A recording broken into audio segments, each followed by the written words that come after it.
أعوذ بالله من الشيطان الرجيم بسم الله الرحمن الرحيم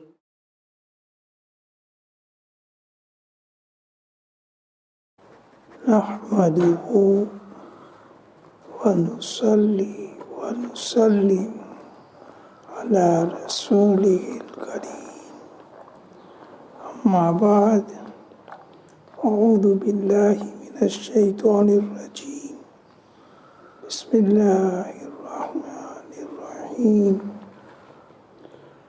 يا أيها الذين آمنوا إذا قمتم إلى الصلاة فاغسلوا وجوهكم وأيديكم وامسحوا برؤوسكم وأرجلكم إلى الكعبين وإن كنتم جنبا فاطهروا وإن كنتم مرضى أو على سفر أو جاء أحد منكم من الغائط أو لامستم النساء فلم تجدوا ماء فتيمموا صعيدا طيبا فامسحوا بوجوهكم وأيديكم منه ما يريد الله ليجعل عليكم من حرج ولكن يريد ليطهركم صدق الله العظيم وصدق رسوله النبي الكريم. Allah Ta'ala has made the deen of Islam perfect, and amongst His perfection is whatever is our need, Shariat and deen shows us how to fulfill it.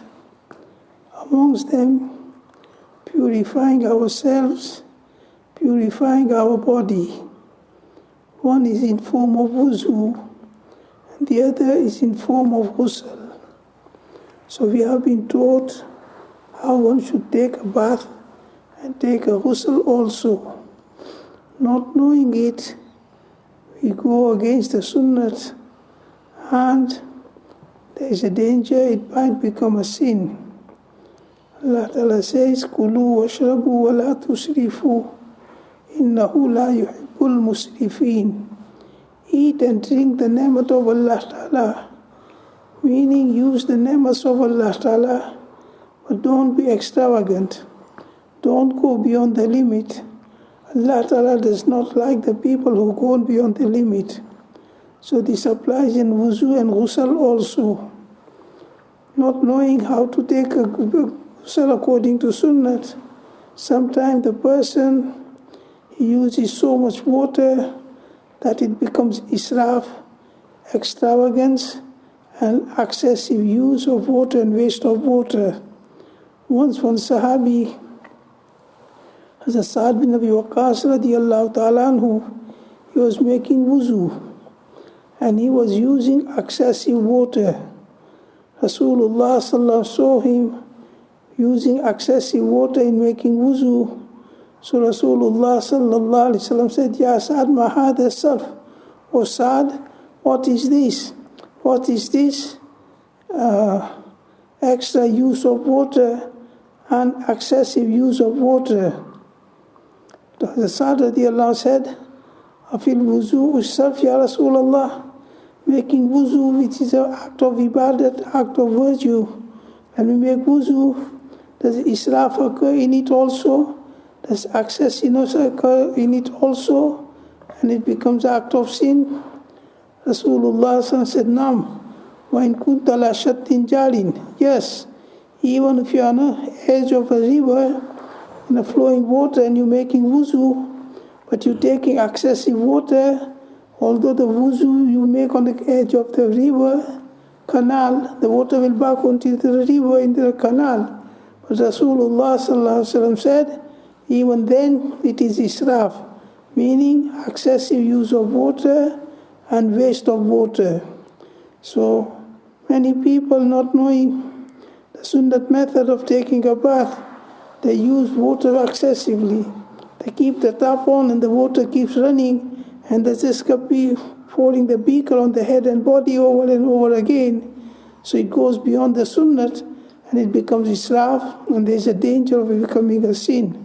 So the Sunnat method of taking a bath is where there is a first ghusl, or a non-farz ghusl, the method is first to take a bath with a shower is makruh, because it's very excessive water is used. The shower, it keeps running and the water goes to waste. So one should abstain from using showers even in one's home. The Sunnat method is one should take water in a vessel. Here we have buckets, so one should fill the bucket as to the need, and he should not keep the tap on that the water is running and spilling, and this person is just pouring on himself. That is excessive use of water, and there is a danger of it becoming sin. So the method of Sunnat method, taking a bath, take a water in a bucket, fill the bucket and turn the tap off. And now with the beaker, take the water out and wash both hands up till the wrist 3 times. After that, make istinja like we make after relieving ourselves. After that, is there any impurity on the body? Remove that impurity and wash it away. After that, make wuzu like we make wuzu for salat. Miswak, washing the face, both hands, massage the head, and washing both feet up to the ankle, just like we do the normal wuzu. And after that, carefully first take water and wet your fingers, and then rub the scalp with the wet finger, so the scalp will become wet and less water will be needed to wash the head. If you start to pour water from the beaker, then beaker after beaker water will go to waste, and that's israf and waste of water. So one should wet his fingers and then rub them into his head, rub them into his scalp so that they become wet. And now Rasulullah sallallahu alaihi wasallam, he only used to take water 3 hands.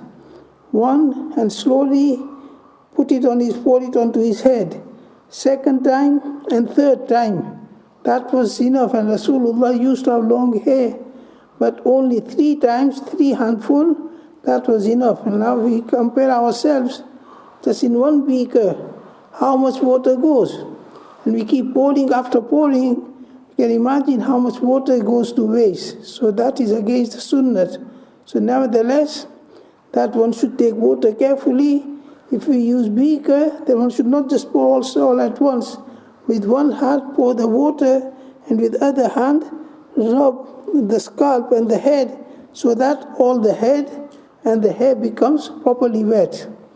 After that, carefully pour water on the right side 3 times. Now here again, if you just pour it all at once, it will just spill away. But slowly pour the water and rub with the hand, and 3 times should be sufficient. Then do same with the right side. So if it's a first ghusl, that is sufficient. For first ghusl, you don't need to use soap, you don't need to use shampoo, you don't need to use scrub or anything. That is sufficient, especially when time is short. For example, you have to perform Fajr Salat and you have to take a first ghusl, then at that time one should not use soap, shampoo, anything. He should take a ghusl according to mentioned. It should be barely 5 minutes should be sufficient to take a first ghusl. And 1 lota of water which we use in our toilets, that should be sufficient for first ghusl. And now we compare how much water is used, whole bucket, how big buckets they are in our showers. Bucket after bucket is used, that is waste of water. So that is the Sunnat method when somebody is in need of first ghusl. If somebody wants to clean his body, then that is also permissible. But here again, he should not just keep pouring water. Just first take a bath, as mentioned, that's a Sunnat ghusl performed. Now if he wants to clean his body is already wet, so he can put shampoo on his head, he can put soap on his body, he can use scrubber, and after doing all that, he can wash it away with water. So when he's putting shampoo on his head or soap on his body, scrubbing, he doesn't need water. At that time, because the body is already wet, He does not need to be, if his body becomes dry, then a small amount of water is sufficient, not keep pouring after pouring. And once the body, he shampooed his head and his body, now he needs to take the soap and shampoo of his body, so slowly and carefully, with the beaker, start to pour from the head. As I said again, don't pour it in a small amount. With one hand pour, and the other hand rub. So in that way, a small amount of water should be sufficient. So this is the method of taking a bath, not by using the shower or just keep pouring, that it is against the Sunnat. So one should make a habit of using less water as possible. Alhamdulillah, Allah's fazl here, water is in quite abundance, but when the ni'mat is abused, then إِنَّ اللَّهَ لَا يُغَيِّرُ مَا بِقَوْمٍ حَتَّى يُغَيِّرُوا مَا بِأَنفُسِهِمْ. Allah Ta'ala does not change a condition of the community until they start to change them by their own hands. Meaning when they abuse and misuse the ni'mat of Allah Ta'ala, and there is a danger the ni'mat might be taken away. So one should, when taking a bath, same with the wuzu. When making wuzu, here again, one should not keep the tap on and the water is spilling away. He's brushing his teeth and the water is on, or he's washing his face and the water is on. So here again, so one should be careful. He should learn the Sunnat method of wuzu and ghusl, and to make wuzu and ghusl according to Sunnat, so that he acquires Saab at the end of it, and he comes near to Allah Ta'ala, not become wasteful.